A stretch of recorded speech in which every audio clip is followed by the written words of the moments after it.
And now, ladies and gentlemen of the old world, we're back in business once again with a community showdown featuring the Dark Elves, who shall be led by Namru and Big Mama MORATHI.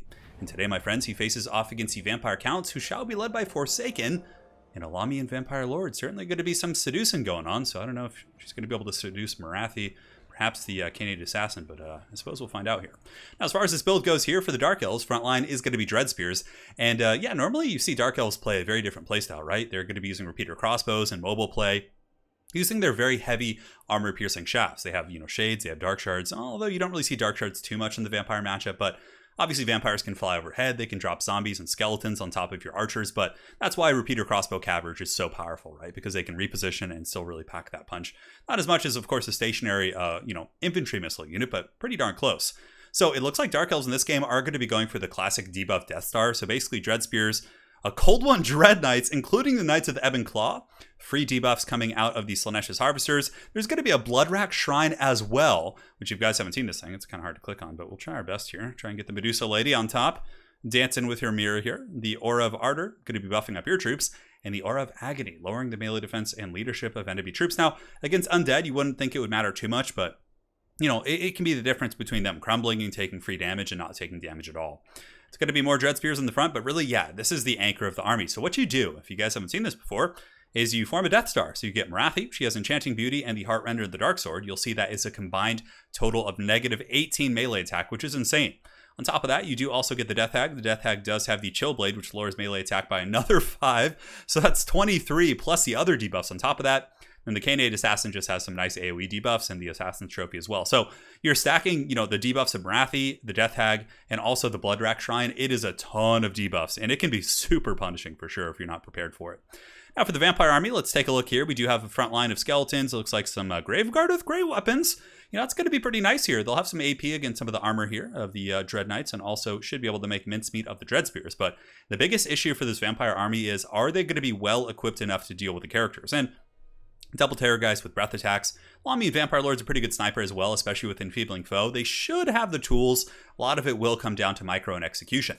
So if you haven't seen the Lamian Vampire Lord, this mighty Lady of the Night does indeed have the Seduction ability, so it lowers speed and melee attack. So yeah, this is going to be a blobby one, guys. It's going to be a real blobby fight. A lot of debuffs going down on both sides with the Seduction, and then of course MORATHI's Enchanting Beauty. It's going to be some back and forth. So Dark Elves, no missiles really. Just going to be staring down their vampire foes and be like, hey man, let's have some fun. Where do the Dark Elves want to take this fight is the question. I think the tree line is probably best for them because it will punish the Terrorgeists. When big monsters do fight in the forest, they typically take a penalty, so I think that could be quite good. And you can see the Medusa shot actually does hurt quite bad on the Bloodrack Shrine, but it's against zombies. He definitely wants to switch the target onto the Graveguard. Those guys are going to be the real pain to deal with. And a couple shots being wasted on zombies who are only, 100 gold. Nice double breath attack right there by the vampires. Forsaken able to get some decent damage on the very stationary Bloodrack Shrine, which he wants to keep everything together, and that's kind of the strength of this build. If the Dark Elf build gets separated, pulled apart, he's going to be, in very, very bad shape in this matchup. But fighting together like this, so currently these zombies have a whopping 0 melee attack and 0 melee defense. Let's take a look at the Lamian Lord. When it flies overhead, goes down to 37, which is still respectable. The Gooses go from like 40 to like 18, 27. Oh my god, the debuffs are just off the chain here. But yeah, there's going to be some seduction going down, so the entire Dark Elf army is going to be wet-noodled as well. But I think the elite troops here, I could have sworn, did I see some elite executioners in the back? Yeah, here they are. They're back here, the Blades of the Blood Queen. Going to be able to cut through some of the chaff, and this is good. Cut through all the chaff units in the back before the main fighting starts. And it looks like a Wand of Crydon going to be going down to the Corpse Cart here. Damn, that cast is really, really long. Yeah, it's finally going to be going down, taking out the Corpse Cart. Certainly not bad. Only 250 gold, but wearing those bad boys down can be relatively efficient. But the characters are doing their thing, man. And the Graveguard themselves are at 17 melee attack, weighing in against 42. And I think something in the 40s as well for the melee defense of those characters. So they're going to be much less efficient at cutting through. Now, the bonus versus infantry will help them. And here comes the Gooses.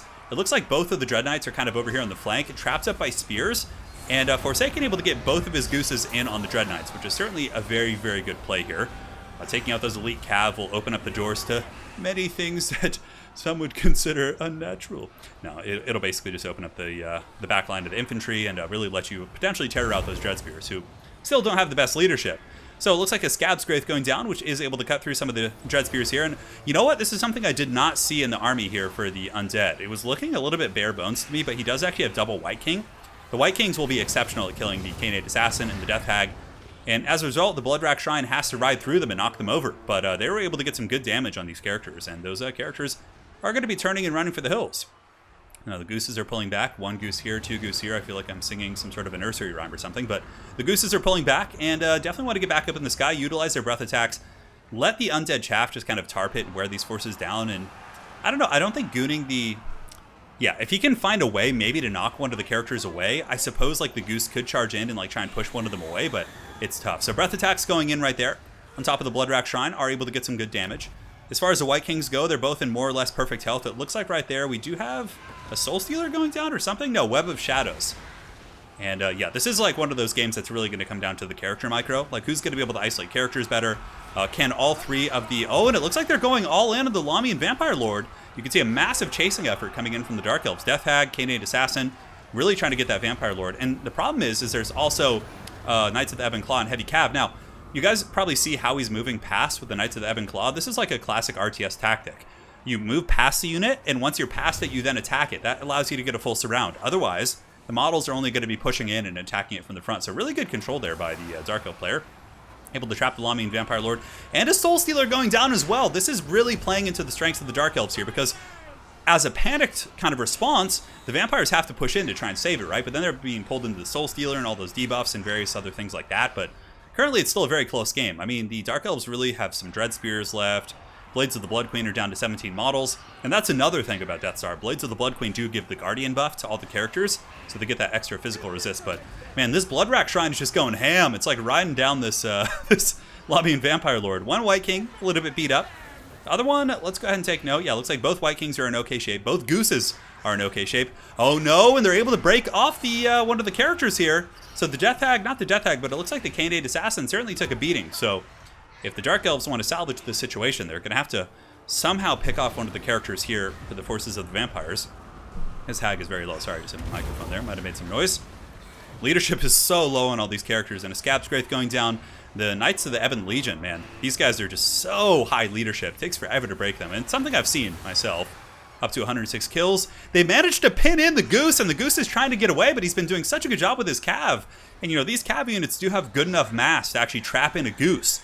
The Goose is being hit by Soul Stealer, Web of Shadows. It's taking damage. It's crumbling. Really, really nice play there, but there's still a lot of scary vampires left to deal with. Lami and Vampire Lord, double White King, and a full health Goose itself.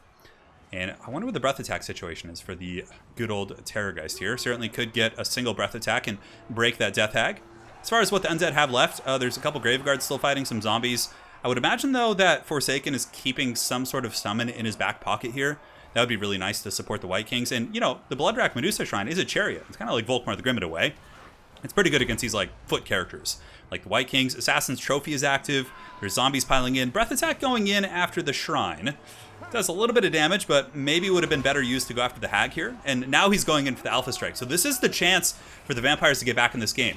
The Blades of the Blood Queen do get terrified. They fought for a long time, but they finally do get terrified there by the good old Goose. But the Hag is still going strong, but you can see the White Kings are piling in. A nice, nasty blob fight. I figure it's been some time since we've had one of these on the channel. And yeah, you can see the White King is getting his prey. And the man, that Hag is going strong, and of course the Bloodrack Shrine buffs must really be helping in this situation. And now the Lami and Vampire Lord is getting rammed by the spokes there of that Medusa Shrine. Going to be getting away, but MORATHI does her anime tumble there and is able to get her anti-large attack in, setting the Lami and Vampire Lord to a very, very low amount of health. Is that going to be a zombie summon there? It's an interesting usage. Definitely would have been a bit better there, but I think he was doing it preemptively because he didn't know he was going to escape. Both White Kings still fighting. Knights of the Ebon Legion, these Dread Knights, maybe there is something to those units. Certainly really, really paying for themselves, fighting to the bitter end here. One Goose is crumbling. Terrorgeists, unlike the Deathshriek Terrorgeists and or Dragons, are not as good against, like, you know, hordes of things. They're better against single entities. So if they're having to fight like spears and, you know, those type of units, they're going to struggle a little bit. But it looks like the forces of the Dark Elves are going to pull this one out as the Goose goes down. The White Kings will have no chance against the Bloodrack Shrine. And MORATHI, the Hag wasn't killed. And a lot of it just came down to not being able to finish off the Hag and not being able to break off that Assassin, which should have been the big efforts. But, of course, it's easier said than done. The Dark Elf player did a very good job defending those elements. And, yeah, it was a fun game. Namru certainly did very well. And it's very rare that we get to see the Bloodrack Shrine actually being useful. But it's just so many layering of buffs, man. It was really, really cool. And I think another unsung hero of that Dark Elf build was the Dread Knights.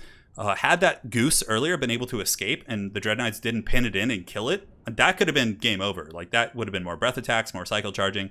I think that those units were really, really just unsung heroes here in this matchup. 78, 113. Kills don't matter so much because there's a lot of chaff, but yeah, they did really well. And this is a build we've seen before. It's a classic Dark Elf Death Star. Fairly easy to pilot, but it does come down to a lot of a target priority and making sure you goon the right things. And Forsaken played a great game as well. A couple little mistakes here and there. I think maybe should have focused his breath attacks on the characters instead of the Shrine. The Shrine's going to take some time to kill, and it really isn't the main culprit. I think going after the Hag, the Assassin, and then saving MORATHI, probably for later, simply because she's pretty hard to goon with Soul Stealer, would be the right choice. But yeah, it was a really good game. Well played to both players. Hopefully you guys enjoyed this Dark Elf versus Vampire Count game. And if you're not, my friends, we'll certainly be back with more videos soon. And until then, you guys stay safe. Avoid all the treachery going on in this world. And we'll see you guys soon. Take care.